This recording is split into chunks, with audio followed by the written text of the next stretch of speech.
Well, hello everybody and welcome to Jeff's Baking Blog. Today I'm going to make a deep pan pizza. This is going to be a Detroit style pizza, but I can't call it a Detroit pizza because I've never had one. But it's similar in style from what I have been able to deduce from watching some videos. And it's made in a 13 by 9 inch pan, which is 32 centimeters by 23 centimeters. So it's quite a simple recipe. You make a dough, and then when that dough is ready and it's flattened into the pan, you top it with some cheese and then with a tomato based topping, and then you bake it basically, and it should be nice and crispy around the edges and underneath and soft and bready inside. So that's all there is to it. I should mention that when I go on to the ingredients, I'm actually making a double batch of dough because I'm going to put half of it in the freezer so that I can use it next week for a similar thing. But I will actually tell you the ingredients as if it was just a single batch, so that you'll know the amount of ingredients you would need if you want to make it. So I'll go on to the ingredients now. And as I mentioned, I've got double here, but you will need 319 grams, 2 cups plus 2 tablespoons of bread flour, 6 grams, 1.5 teaspoons of sugar, 5 grams, 1.5 teaspoons of instant yeast, 4.5 grams, 3/4 of a teaspoon of salt, and 240 millilitres, 1 cup of room temperature or lukewarm water. I also have here 15 millilitres, 1 tablespoon of oil, and that's going to go into the pan before we actually put our dough in. So I'll do that now and then we'll go on to make the dough.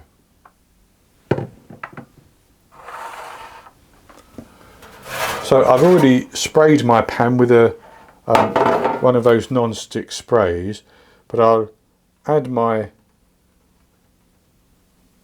15 millilitres of olive oil in, and I'm just going to brush that around to spread it over the bottom and around the edge a little bit. And this is going to help to crisp the bread for us. Or this is going to help to crisp the dough for us, should I say. So that's good, and I can set that to one side until I need it now, and we'll go on to make the dough. And to make the dough, I'm going to put my water into the bowl of my mixer, and you can use any stand mixer for this. I'm using my Ankarsrum, but KitchenAid or a Bosch or whatever would work just as well. And I'm going to put my yeast into that and my sugar, and I'm just going to mix that around to get those combined a little bit.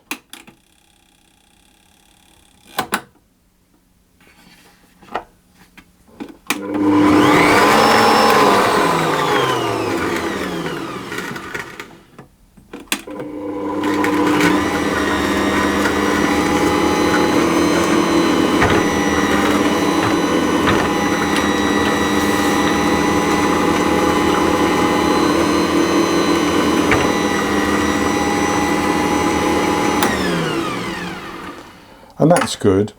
And so then I'm going to add my flour, and I'm going to add it gradually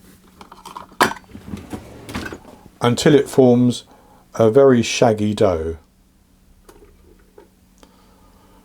And I'm just going to mix this on a low speed until it does that.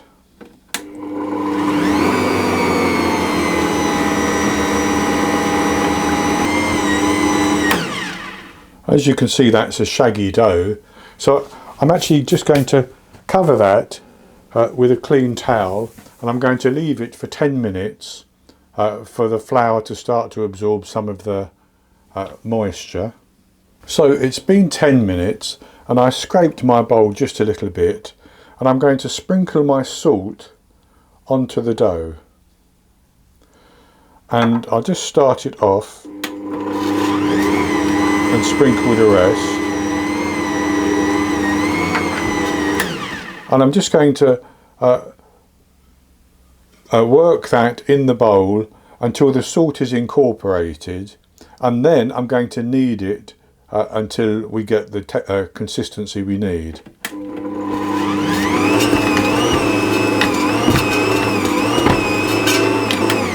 So that's come together into a shaggy dough, and I'm going to knead that for about 10 minutes. I want it to be smooth and soft. It should still be quite sticky, but smooth and soft.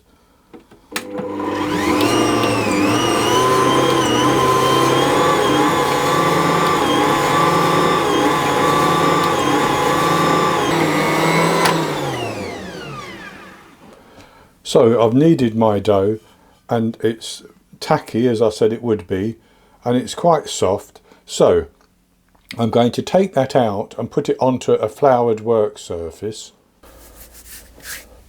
and I've floured the top as well. So I'm just going to turn that over a little bit, and then I'm just going to give it, using more flour if I need it, a bit of a knead.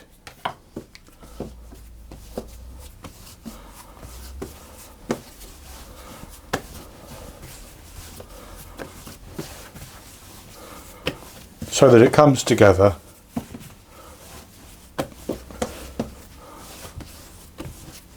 Like that. And then I'm going to divide that into 2 pieces, because as I said, I'm doing a double batch. You don't need to divide it into 2 pieces, but I'll do that and then I'll come back. So I have my dough here, now my one piece, and I just knead it again.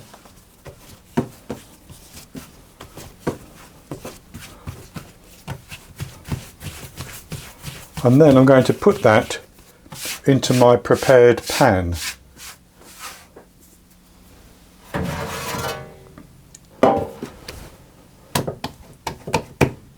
Like that. And I'm going to leave it to rest. I'll cover it with some plastic wrap and I'll leave it to rest for 15 to 20 minutes so that the gluten relaxes, and then I'll come back and I'll press it into the base of the pan to just about cover the base, and then we need to let it proof. But I'll be back when I'm ready to press this out. So I've rested my dough, and I'm just going to wet my fingers with some of the olive oil, and I'm going to just gently push the dough and spread it over the base. It doesn't have to go right into the corner. It may do, but if it doesn't matter, because we're going to leave it to rise, and as it rises, it will easily slip into the corners.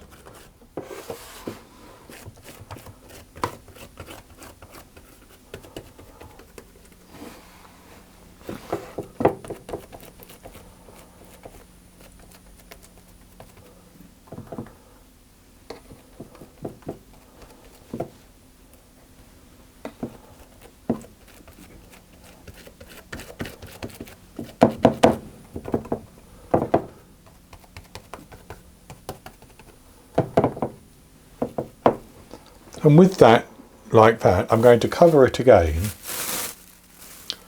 I'm going to leave it until it's just about triple in size. Now, the way of gauging that is through the thickness, basically, but it's going to take a couple of hours at least, I would think. It depends on how warm the kitchen is, but I'm going to put mine into a warm spot to encourage it. So I'll leave that so that it sort of proofs and triples in size, and as that happens I'll go on and we'll make our toppings, and I'll go on to the ingredients for the topping. So while my dough is proofing, I'll give you the ingredients for the topping, and I start off with 227 grams or 2 cups of mozzarella, which I have just sort of shredded really. I pulled it apart with my hands and it crumbled it. I suppose I crumbled it. If I had the block mozzarella, I would have shredded it, but I just had the mozzarella balls.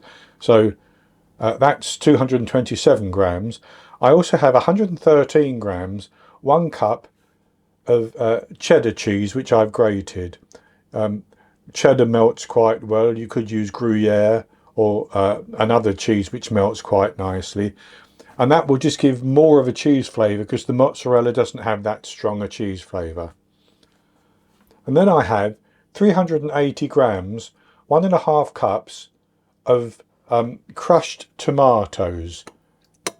And if you have tin tomatoes, you can chop them and crush them yourselves, or you can buy crushed tomatoes. You don't need too much juice in them. That's the only thing. So if I was using tinned tomatoes, I would drain off some of the juice, and I actually drained some of the juice off this and left myself with 380 grams, 1.5 cups. And then I have half a gram, 1 teaspoon of dried oregano, 2 grams, 2 teaspoons of dried basil, 6 grams, 2 teaspoons of garlic granules,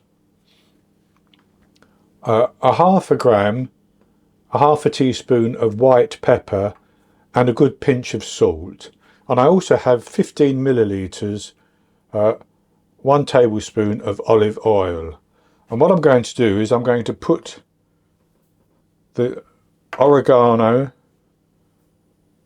the basil, the salt and the pepper and the garlic granules and the oil into my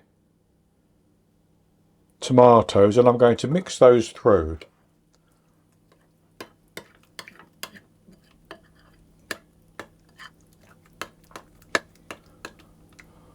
So that's mixed through quite nicely. So I'm going to set those aside until my dough is ready.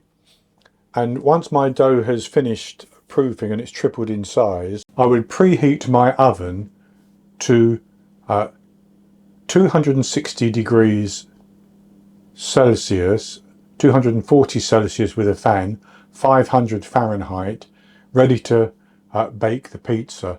So once my oven is preheated and the dough is ready, I will come back and we will top the dough and bake the pizza. So my dough has now risen and the oven is preheating.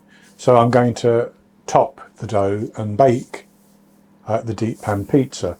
Now, having looked at lots of pictures of Detroit pizza, the most common one seems to be where the cheese goes onto the dough and then the tomato filling goes onto the top, commonly in 3 stripes. Sometimes people put sort of dabs or spoons of the tomato filling all over, but it's never spread completely all over. So I'm going to do the 3 stripe method and see how that turns out. So this is what my dough looks like now, and I'm going to take my 2 cheeses and I'm going to dot them over the top to cover the entire surface.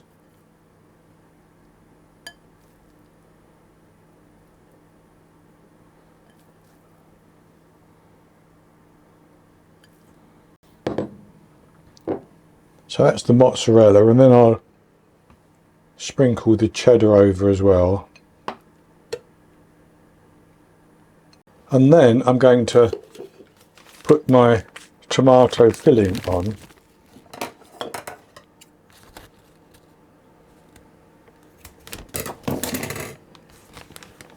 And I'm going to do it in 3 lines, and I can go back over these lines.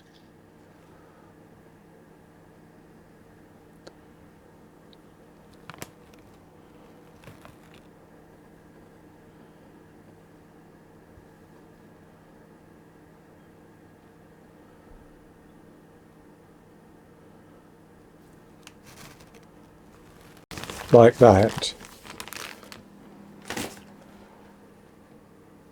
And I'm going to put that into the oven, and I'm going to bake it for 15 minutes. During that time, the edge should crisp up nicely, the underneath should cook nicely as well, and the cheese should melt. And then the filling will probably spread a little and sink a little into the cheese, and that's what we would expect. I'll take it out of the oven and leave it in the pan for at least 5 minutes, because the cheese will be piping hot. We don't want to be handling it. And then after about 5 minutes, I'll transfer it to a board or a rack, and I'll come back and show you what it looks like. We'll cut it and have a taste. I baked my deep pan pizza, Detroit style pizza, for 15 minutes. Then I took it out of the oven and left it for 5 minutes. Then I just ran a knife around the perimeter of the inside perimeter of the baking pan, and I took the pizza out onto a wire rack. I left it for a further 5 minutes, and now I've cut some pieces and I'll show you what they look like. So this is how the pizza is baked up, and it's baked quite nicely. The cheese is browned on top nicely, and I'll show you one piece that I've cut there, so you can see the dough is quite nice as well. And I'll have a taste of this piece. I'll take a second bite, because the first bite covered my moustache with the paste, with the sauce.